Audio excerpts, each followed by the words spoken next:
مشکلات اور پریشانیوں کو دور کرنے کے لیے جہاں بہت سارے اوراد و وظائف پڑھتے ہیں، دعائیں پڑھتے ہیں، نوافل پڑھتے ہیں، ذکر و اذکار کرتے ہیں، تسبیحات پڑھتے ہیں، بالکل کرنے چاہیے۔ اللہ تبارک و تعالی ہی مشکلات کو دور فرمانے والا ہے۔ لیکن آئیے آج ایک ایسا خاص عمل میں آپ کو عرض کرنے لگا ہوں کہ جسے نسبت حاصل ہے حضور غوث اعظم رحمۃ اللہ تعالی علیہ سے، اور اس وظیفے کو کہا جاتا ہے ناظرین چہل کاف۔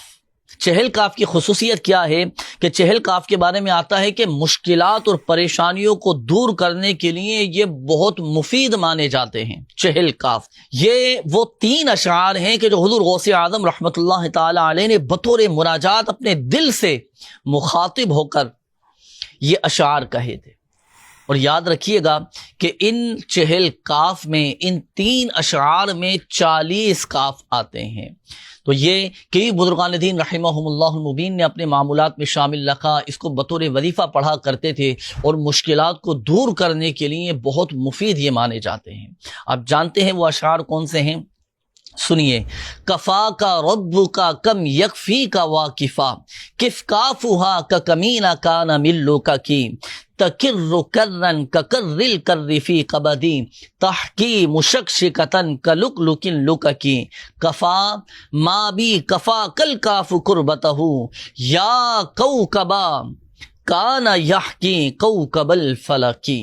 تو یہ وہ 3 مبارک اشعار ہیں جو حضور غوث اعظم رحمۃ اللہ تعالی علیہ نے اپنے دل سے مخاطب ہو کر یہ کہے تھے۔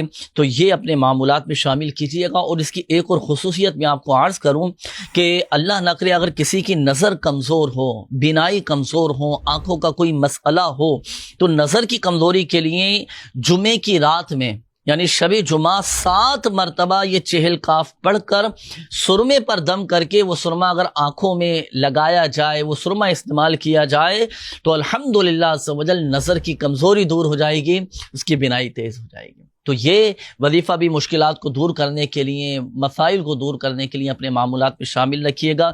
انشاءاللہ الکریم چہل کاف کی برکت سے بڑے بڑے مسائل حل ہو جائیں گے اور بڑی بڑی مشکلات دور ہوتی چلی جائیں گی۔